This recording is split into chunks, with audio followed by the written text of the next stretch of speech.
नमो बुद्धाय। जय भीम, जय भारत। साथियों, आज मुझे किसी खास वजह से आपके बीच आना पड़ा। पूरे देश के कोने कोने से जो देश के विश्वविद्यालय हैं, वहाँ जो हमारे assistant professor, associate professor, professor, शोधार्थी छात्र या जिन बच्चों को पीएचडी करना है, उनके साथ होने वाले उत्पीड़न के बारे में जो बार बार शिकायतें आ रही थी, मैं उसके बारे में आप सबसे बात करने आया हूँ। पूरे देश के विश्वविद्यालयों में प्रोफेसर बनने के लिए कोई एग्ज़ाम तो होता नहीं है, और कॉलेज का जो गवर्निंग बॉडी होती है और प्रिंसिपल होते हैं, वो इंटरव्यू में चाहे कितना ही अच्छा आपका इंटरव्यू हो, जिसका नाम ऊपर से आता है, जो उनके रिश्ते में होता है, जिससे उनकी बातचीत होती है, जिसको सेलेक्ट करना चाहते हैं, वहाँ कोई मेरिट मायने नहीं रखती, कोई काबिलियत मायने नहीं रखती। वहाँ मायने रखता है कि आपका केंद्र की सरकार में बैठे हुए लोगों से या विश्वविद्यालय में जो गवर्निंग बॉडी है, चेयरमैन है, प्रिंसिपल हैं, उन लोगों से आपके संबंध हैं या नहीं, वही मेरिट है। आप उनके सारे सवालों के कितने अच्छे से जवाब दे दें, उसके बावजूद भी सिलेक्शन उसका होगा जिसका वो चाहते हैं। यानी देश के अंदर जो रिजर्वेशन के खिलाफ मेरिट की बात करते हैं, विश्वविद्यालयों में इस होने वाले उत्पीड़न के खिलाफ कोई मेरिटधारी बात नहीं करता। जिसको पीएचडी करनी है, जब वो इंटरव्यू देता है, सारे सवाल अच्छे से जवाब देने के बावजूद, बेहद काबिल होने के बावजूद, अनुसूचित जाति, जनजाति, पिछड़े वर्ग के बच्चों को इंटरव्यू में इतने कम नंबर मिलते हैं कि उनका पीएचडी में एडमिशन नहीं होता। और जो असिस्टेंट प्रोफेसर के तौर पर जिनको 10-10, 12-12 साल हो गए पढ़ाते हुए, जब पक्की वैकेंसी निकलती है तो वहाँ एकदम न्यू कमर पीएचडी और 12-12 साल पढ़ाए हुए व्यक्ति को दरकिनार करके बिना पीएचडी किए हुए नए नए लोगों का सिलेक्शन हो रहा है। इस तरीके से देश आगे कैसे बढ़ेगा? अनेकों टीचर्स जो एडोक पे काम करते थे, गेस्ट टीचर के काम करते थे, उन्होंने सुसाइड किया है। रिसेंटली एक घटना हिंदू कॉलेज की है।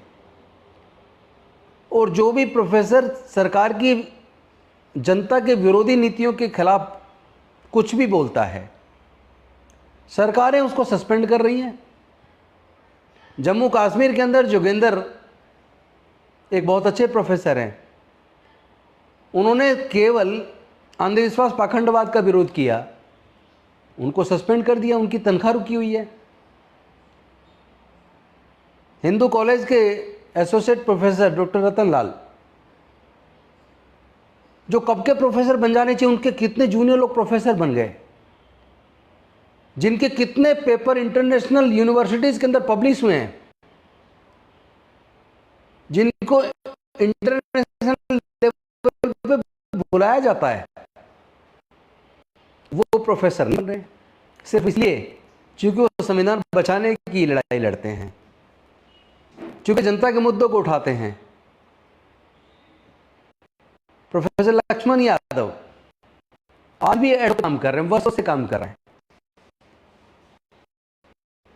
इस तरह के कितने एग्जाम्पल हैं। उसका सिलेक्शन हो गया और पीएचडी किए हुए 12-15 साल पढ़ाने वाले का सिलेक्शन नहीं हुआ, वो डिप्रेशन में आता है, सुसाइड कर लेता है। पीएचडी के अंदर बहुत अच्छा जवाब देने के बावजूद, काबिल होने के बावजूद उसको नंबर कम मिलते हैं इंटरव्यू में, उसको सिलेक्शन नहीं होता, पीएचडी नहीं कर पाता, तो डिप्रेशन में आता, सुसाइड करता है।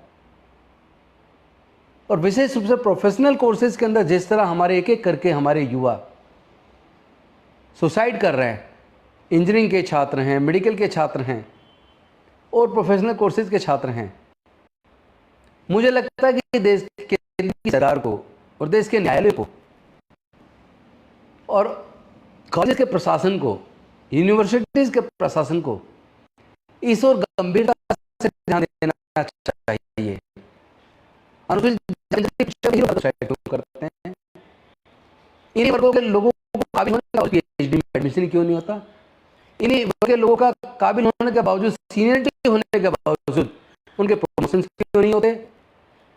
इन्हीं वर्गों को 12-15 साल पढ़ाने के बावजूद, पीएचडी होल्डर होने के बावजूद एक बिना पीएचडी के न्यू कमर का सिलेक्शन हो जाता है। तो ये कब तक चलेगा? ये अन्याय रुकना चाहिए। ये अच्छी बात नहीं है। इस तरह का काम करने वाले देश के गद्दार हैं, वो काबिलियत को कुचल रहे हैं। आज इस जो डॉक्टर बाबा साहेब अम्बेडकर जी का दिया हुआ रिजर्वेशन है, उसका लाभ उठा के कितने गरीब परिवारों के बच्चे पढ़ लिख के, मेहनत करके, पीएचडी करके आज यूनिवर्सिटीज़ के अंदर आ रहे, कहीं उनकी नौकरी लग जाए। अगर रिटन एग्जाम होता तो शायद वो अपनी मेहनत के बल पे पास हो जाते, सेलेक्ट हो जाते, उनको नौकरी लग जाती। क्योंकि लेकिन वहाँ रिटन एग्जाम होता नहीं है, इंटरव्यू से सिलेक्शन है, और इंटरव्यू में जो धोखाधड़ी वो सब जानते हैं। फॉर एग्जाम्पल, जैसे सिविल सर्विसेज का एग्जाम यूपीएससी कराती है, और यूपीएससी के अंदर, सिविल सर्विसेज के अंदर एससी एसटी ओबीसी के बच्चे जो रिटर्न में बहुत ज़्यादा अच्छे नंबर ला रहे हैं,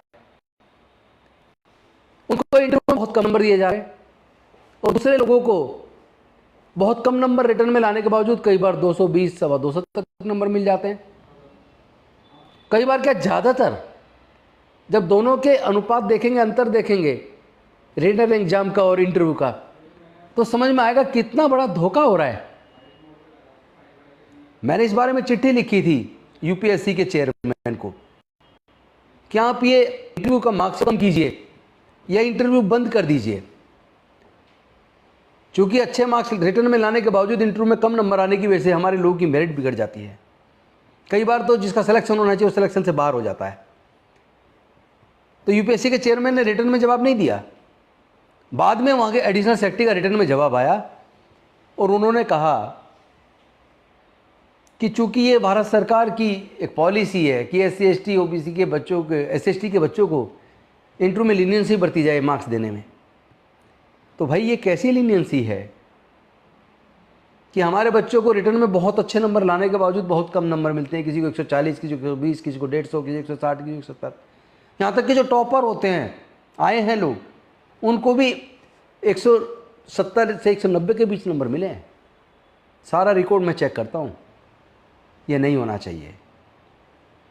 मैं देश की सरकार से, राज्य सरकारों से, विश्वविद्यालय के वाइस चांसलर से और प्रशासन से निवेदन करता हूँ, ये अन्याय बंद कीजिए, अन्यथा अनुसूचित जाति, जनजाति, पिछड़े वर्ग के ऊपर होने वाले इस अत्याचार के खिलाफ हम जंग का ऐलान करेंगे। और ये जंग कोई औजार हथियार वाली नहीं होगी।